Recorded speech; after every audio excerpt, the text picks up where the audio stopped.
හයි කොහොමද බලන්න ගොඩක් කට්ටිය මගෙන් අහලා තිබ්බා මන් ඩියෝ එක ගත්තේ කොහෙන්ද ඒ වගේම දැන් ගොඩක් කට්ටිය කියනවනේ දැන් මේකේ අලුතෙන් එන ඩියෝ එකේ ලෙඩ ගොඩක් තියෙනවා මේවත් දන්නේ එහෙම කියලා කියනවනේ ගොඩක් කට්ටිය මම නම් දැන් සාමාන්‍යයෙන් මේක අරගෙන දැන් මාස 3මාරක් වගේ වෙනවා කිලෝමීටර් 2016ක් වගේ 2016ක් වගේ දුවල තියෙනවා මේ කිලෝමීටර් ගාන මට නම් දැන් සාමාන්‍යයෙන් මම ෆස් පළවෙනි සර්විස් එක කරේ කිලෝමීටර් 900න් වගේ 1000ක් තමයි ඒගොල්ලෝ කිව්වේ මට ඒ වුණාට මං කිලෝමීටර් 900න් වගේ තමයි දැම්මේ මේ මොකද ගොඩක් කට්ටිය කියනවනේ මේ අත්දන්නේ එහෙම ෆස් මේ පළවෙනි සර්විස් එකෙන් පස්සේ කියලා එහෙම එකක් නම් මේ මට නම් එහෙම මොකුත් ප්‍රශ්නයක් නම් නෑ බයික් එකේ මොකද මම හොඳට එලෝඩ කරලා වදිනවා බයික් එක එහෙමනම් කඳු වදින්න නැති එහෙම ප්‍රශ්නයක් නෑ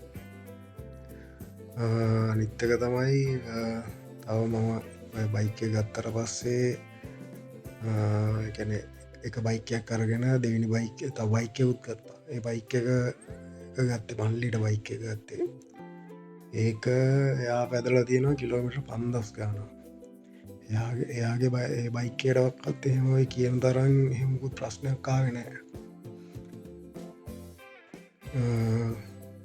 වෙන කියන්න තියෙන්නේ මෙහෙමයි දැන් අර පරණ බයික් එකට වඩා නම් ගොඩක් හොඳයි මට නම් මොකද බැලන්ස් එක අදිනොත් ගොඩක් හොඳයි බයික් එක හොඳ පිකප් එකක් තියෙනවා අනික තෙලුත් වැඩ මේකේ සාමාන්‍ය 55-64 කරනවා මම බයික් එක ගෙනාපු දවසේ ෆුල් ටැන්ක් කරලා ඉවරලා බැලුවා කිලෝමීටර් කීයක් දුවන්න පුළුවන්ද කියලා සාමාන්‍ය 180-85ක් වගේ එද්දි මම ආයි ෆුල් කරා කියන්නේ ඉතින් ගේ ෆුල් වදින්න සාමාන්‍ය කිලෝමීටර් රුපියල් 1000ක වගේ නවදින් 1100-200ක වගේ තමයි තෙල් වදින්නේ ඒ කියන්නේ ලීටර් 4ක් වගේ කියනදෝ සාමාන්‍ය ඒ ටික මේ ගණන් හදලා බලද්දි සාමාන්‍ය ඉතින් 59-58ක් කරලා තිබ්බා අනික මම මේ නතර වෙනකම්ම දිව්වේ නෑ මේකේ අර පෙට්‍රල් පම්ප් එකේ ඉන්න අදින්නේ ඒ නිසා මේ පෙට්‍රල් පම්ප් එකට හොඳ නෑ කියලා කියනවා ඒ නිසා නම් මම එහෙම දිව්වේ නෑ නතර වෙනකම් අනිත් එක තමයි මේකේ අඩුපාඩුකට කියලා තියෙන්නේ මේ උතන මේ පෙට්‍රල් ගහන මූඩිය අරගන්න ටිකක් අමාරුයි ඒක තමයි තියෙන ප්‍රශ්නේ ඒක අර පිටින් ආවට මේ ඔක අත දාලා කරලා අරින්න බෑ සාමාන්‍ය පොඩි අතක් තියෙන කෙනෙක්ට නම් කීමක් ගහගන්න ඕලුවන් සාමාන්‍යයෙන් ටිකක් මහත අත් තියෙන කට්ටිය නම් පොඩ්ඩක් අමාරුයි මටත් අමාරුයි මම බයික් එක අරගෙන ඔය හීරනවට පොඩ්ඩක් එහෙමෙන් ෆොටෝ මේවා ටිකක් ගැහුවා ස්ටිකර් ටික ඉස්සර ඩෑෂ් බෝඩ් එක ගාවට අවුල වදින හින්දා ඒ ටිකට ගෑවා තව මේ හරියට ගෑවා ස්ටිකර් ටික සම්පූර්ණයෙන්ම තව පිටිපස්සේ ඔය හැන්ඩල් දෙක පිටිපස්සේ යනගෙන අල්ලගන්න එතන්ට පොඩ්ඩක් මේ ලැමිනේටින් ගැව්වා හීරනවට වෙන හිට් ලයිට් වලට ගෑවා මීටර් බෝඩ් එකට පොඩ්ඩක් අර අලු පාටට වගේ පේන්න මේ හිටින් ටැට්ටයක් ගැහුවා ඒ ටික තමයි ඉතින් වෙන මොකුත් කරේ නෑ ඒ ටික තමයි ඉතින් මට නම් කියන්න ඕනේ ඔයක මගෙන් ගොඩක් කට්ටිය ප්‍රශ්න අහලා තිබ්බා කලින් දාපු වීඩියෝ එකකින්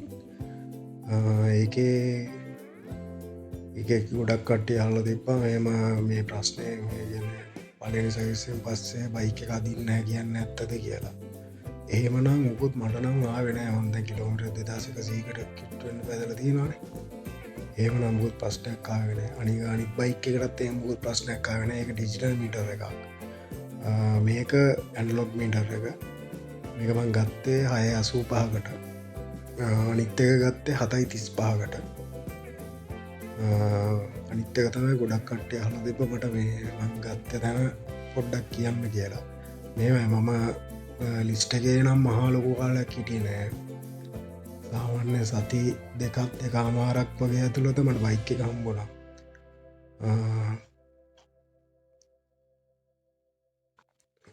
මම ගත්තේ රාගම පෙට්‍රල් සෙඩ්ඩය ගාව තියෙනවා දකුණු අත පැත්තේ. ඒ කියන්නේ මහභාග පාරෙන් එද්දී රාගම සෙඩ් එක තියෙන සෙඩ්ඩකින් දකුණු අත පැත්තේ ආයි මහභාග පැත්තට හරවලා ඇද්දේ තියෙනවා සැනිත්ම ට්‍රේඩර්ස් කියලා ෂෝරූම් එක. ඒකෙන් තමයි මම ගත්තේ බයික් දෙකම ගත්තේ ඒකෙන්. සාමාන්‍යයෙන් බයික් එක අරගෙන සතියක් වගේ යද්දි මට බයික් එකේ පොතක් හම්බුණා. නම්බර් ප්ලේට් දෙක නම් හම්බුන්නේ නැහැ තාම. ඒ දෙක නම් මම අර ෆේක් නම්බර් ප්ලේට් දෙකක් ගහන් තියෙන. දැන් කොහොමත් එහෙමනේ මේ රටේ තත්ත්වයන්. නම්බර් ප්ලේට් දෙක නම් තාම හම්බුන්නේ නැහැ. වෙන නම් කියන්න තරම් එහෙම ප්‍රශ්නයක් නැහැ. කට්ටිය කියනවා ඉතින් සමහරක් බොරුත් කියනවනේ. හරියට පැදපු මිනිස්සෙක්ගෙන් තමයි අහන්න ඕනේ මේ කොහොමද බයික් එකේ තත්ත්වය කියලා. අනිත් එක තමයි මේ තවත් ගොඩක් කට්ටිය ලොකු වැරද්දක් කරනවා බයික් එක සාමාන්‍යයෙන් පෙට්‍රල් පම්ප් එක ඔන්න එනකන් ඔක්කත් ඉන්නේ නැහැ. දැන් අපි මේ බයික් එක යතුරු දාලා ඔන් කරාට පස්සේ පෙට්‍රල් පම්ප් එක ඔන්න එන සද්දයක් කරන ඩීක් ගාලා ඒක ඔන්න උනාට පස්සේ ටික වෙලාවක් ඉන්න ඕනේ. ඊට පස්සේ බයික් එක දෙයට වගේ නම් ස්ටාර්ට් කරලා සාමාන්‍යයෙන් විනාඩි 2ක් පක්කත් උපරිම මේ එන්ජින් එක රත් වෙනකන් තියන්න ඕනේ. මොකද හොඳ නෑ බයික් එකට මේ ගත්ත ගමන් පිස්සු වගේ රේස් කරන්න ගත්තොත් එහෙනම් බයික් එක ඉවරයි ඉතින් ආයි. ඒක මම හරියට කරගත්තා නම් ඉතින් කාලයක් බයික් එක පදින්න පුළුවන්. ගොඩක් කට්ටිය මම දැකලා තියෙනවා මේ බයික් එක ස්ටාර්ට් කරාට උදේට ස්ටාර්ට් කරාට පස්සේ මේ අයියා රේස් කරනවා බයික් එක අයිඩල් එකේ තියන්න එන්ජින් එක.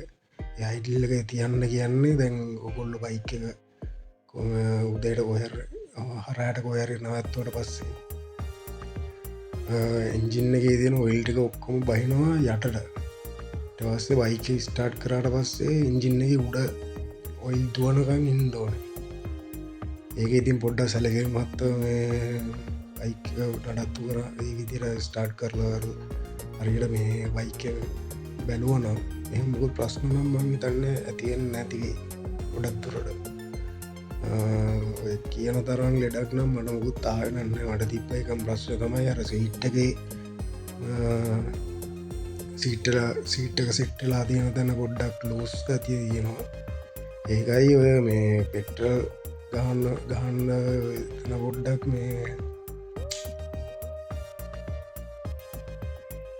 ඉඩමදි සීන් එක තමයි ඉතින් මේ තිබ්බේ. වෙන නම් ඉතින් කියන්න එහෙම මොකුත් ප්‍රශ්නයක් නැහැ. මම ඔතන සයිලන්සරේ ඊරනාට පොඩ්ඩක් මේ ස්ටිකර් එකක් ගහලා තියෙනවා. අනිත් එකේ නම් මේ ස්ටිකර් මොකුත් ගහලා නැහැ සයිලන්සර් එකට. ටික තමයි ඉතින් කියන්න තියෙන්නේ. අනික ඔය රාගම ෂෝරූම් එක ගැන ඒකේ හැබැයි ඇත්තටම මේ සර්විස් එකත් හොඳයි. ඒගොල්ලන්ගෙන්ම සර්විස් එක කරගන්න පුළුවන් නිසා රස්තියාදු වෙන්න නම් මොකුත් උනේ නැහැ මට. අනික මේ ඒ ෂෝරූම් එකේම තියෙනවා මේ සර්විස් සෙන්ටර් එක ඒගොල්ලන්ගෙන්ම. ඒ නිසා ඉතින් එහෙම රස්තියාදුවක් මොකුත් නැහැ. ඉතින් ඒගොල්ලෝ යාම මට සර්විස් එකේමත් කරලා දෙනවා පිළිවෙලකට. එහෙම මොකුත් ප්‍රශ්නයක් නම් මේ සර්විස් එක ගැනත් කියන්න මොකුත් වරදක් නැහැ.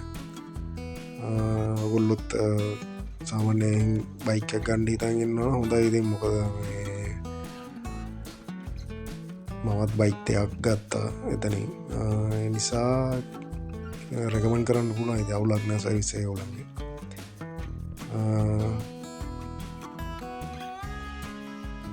ඒ ටික තමයි ඉතින් ඔයගොල්ලන්ට ඔයගොල්ලෝ කියන්නේ මේකෙන් තව මොනාරි දැනගන්න ඕන දෙයක් තියෙනවා නම් පාලින් කමෙන්ට් එකක් දාගෙන යන්න. ඊළඟ වීඩියෝ එකෙන් මම ඒ ගැනත් ඔයගලන්ට කියන්න. එන වීඩියෝ එක හොඳ නම් ලයික් එකක් දාලා කමෙන්ට් එකක් දාලා ෂෙයා පාරක් දාගෙන යන්න. එහෙනම් ඔයගලන්ට සුබ දවසක් වේවා ගයිස්. තවත් මොනවාරි දැනගන්න තියෙනවා නම් පහලින් කමෙන්ට් කරගෙන යන්න. අපි තව ඊළඟ වීඩියෝ එකෙන් හම්බෙමු.